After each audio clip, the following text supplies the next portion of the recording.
প্ৰিয় শ্ৰোতা বন্ধুসকল নমস্কাৰ। আজি মই আপোনালোকক ৰক্ষক উপন্যাসৰ ৮৮তম খণ্ডটি আবৃত্তি কৰি শুনাম। আপোনালোকে খণ্ডটি মনোযোগেৰে শুনক। ৰাক্ষস পুৰি ৭ দিন ধৰি বিষাদ সাগৰত ডুবি থাকিল। সহস্ৰ ৰাক্ষস শিল্পীয়ে স্বৰ্ণ নিৰ্মিত ইটাৰে আকাশলংঘী স্মৃতি স্তম্ভ নিৰ্মাণ কৰিলে। ৭ দিন অতিবাহিত হ'ল। ৰাৱণে পৰিয়াল পৰিজনৰ সৈতে অহোজ ত্যাগ কৰিলে। এতিয়া তেওঁ অশ্ৰু জলক ক্ৰোধ আৰু হিংসাৰ অনলত জ্বলাই ৰণসাজে সজ্জিত হবলৈ ধৰিলে। লংকাত পুনৰ দুন্দুভি গড়গড়াই উঠিল। শিঙাৰ শব্দ হবলৈ ধৰিলে। ৰাৱণে নিজৰ ৰথত উঠি মন্দোদৰীয়া দি অন্তঃপুৰৰ নাৰীসৱক শোকাৰ্ত আৰু ক্ৰন্দনৰত অৱস্থাতে এৰি বিষধৰ সৰ্পৰ দৰে ফচফচনি তুলি বন্দী আৰু যোদ্ধাসকলৰ দ্বাৰা আবৃত্ত হৈ ৰণাংগন পালেগৈ। ৭ দিন ৰাতি ৰাম আৰু ৰাৱণৰ অনবৰতে অতুলনীয় অবৰ্ণনীয় সংগ্ৰাম চলি থাকিল। শেষত ৰাৱণ ৰামৰ সন্মুখ পালেগৈ। ৰামে দেখি ধনুষ্টংকাৰ কৰিলে। মাতুলিয়ে দিব্যৰথ লৈ আহিল। বিভীষণ আদি মহাৰথীয়ে ৰামক চাৰিওফালৰ পৰা ঘেৰি ধৰি লৈ গল। ৰামে কলে, মে চিৰা ভীপচিতা পৰাক্ৰমস্য কালোয়ম সম্প্ৰাপ্ত ছাতকস্য কাংক্ষিত ধৰ্মান্তে মেঘ দৰ্শনমিব অস্মিন মুহূৰ্তে ন চিৰাত অৰাৱণম অৰামম বা জগত দৃশ্যত। ইয়াকে কৈ ৰামে সাৰথীক কলে, হে দেৱসাৰথী, এতিয়া ৰাক্ষস ৰাজৰ সেই শ্বেতছত্ৰৰ সন্মুখলৈ লৈ বলা। ৰাৱণেও ৰামৰ ৰথ দেখি ক্ৰোধতে চকু ৰঙা কৰি ধনু উঠালে।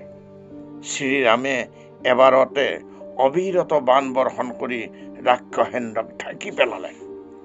অসংখ্য বানৰ সেনা যুথপতি গুল্মনায়ক বীৰ আদিয়ে ৰাৱণৰ ৰথৰ চাৰিওফালৰ পৰা ঘেৰি ধৰি তাৰ ওপৰত বিভিন্ন অস্ত্ৰ বৰ্ষণ কৰি ৰথখন খন্তেকতে জৰ্জৰিত কৰি পেলালে। এনে ভয়ানক আক্ৰমণত ভগ্ন হৃদয় হৈ ৰাৱণ বিচলিত হৈ পৰিল। তেওঁ ধনুত শৰ সন্ধান কৰে মানে শ্ৰীৰামে 10 পাত তীক্ষ্ণ বাণেৰে তেওঁৰ বুকুত বিন্ধালে।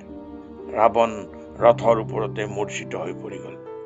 সাৰথীয়ে ৰথৰ গতি সলাই যুদ্ধক্ষেত্ৰৰ পৰা পলাই আহি আঁতৰত অৱস্থান কৰিলে। বিজয় গৰ্বত মতলীয়া হৈ বানৰ সৈন্যই পলায়মান ৰাক্ষসক কচুকটা দিলে। কিন্তু তুৰন্তে ৰাৱণ সাৱধান হৈ গল। খঙত ৰঙা পৰি তেওঁ সাৰথীক কলে, ঐ তই মোৰ আদেশ অবিহনে মোৰ ৰথ শত্ৰু সন্মুখৰ পৰা কিয় আঁতৰাই আনিলি? ঐ অসভ্য, তইতো মোৰ বংশতেই কলংক লগালি। মোৰ চিৰকাল উপাৰ্জিত যশস্যা বীৰ্য শক্তি বিশ্বাস সকলো মাটি কৰি পেলালি। বল বল শীঘ্ৰে ৰথ শত্ৰুৰ সন্মুখলৈ লৈ বল। আজি পৃথিৱী হয় ৰাম ৰহিত নহয় ৰাৱণ ৰহিত হব। সাৰথীয়ে কলে, প্ৰভু, মই ভয়ভীত হোৱা নাই। মই মূৰ্খও নহওঁ। শত্ৰুৰ দ্বাৰা মই প্ৰভাৱান্বিতও হোৱা নাই। মই পাগল নহয়।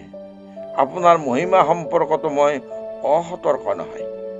মই কেৱল আপোনাৰ হিত কামনাৰে আপোনাৰ যজ্ঞ ৰক্ষাৰ ভাৱনাৰে প্ৰসন্ন মনেৰে এই কাৰ্য কৰিছিলো, আপোনাৰ বিশ্ৰামৰ কথা ভাবি তথা ৰথ আৰু অশ্বৰ সুৰক্ষাৰ বাবে প্ৰয়োজনীয় বিবেচনা কৰি।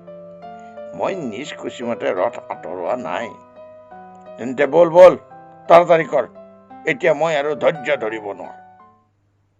বন্ধুসকল, খণ্ডটি আজিলৈ ইমানতে অন্ত পৰিছে। আপোনালোকে খণ্ডটি শুনিলে আৰু এতিয়া লাইক কৰি দিয়ক, শ্বেয়াৰ কৰক আৰু ছাবস্ক্ৰাইব নকৰাজনে ছাবস্ক্ৰাইব কৰি দিয়ক। ধন্যবাদ।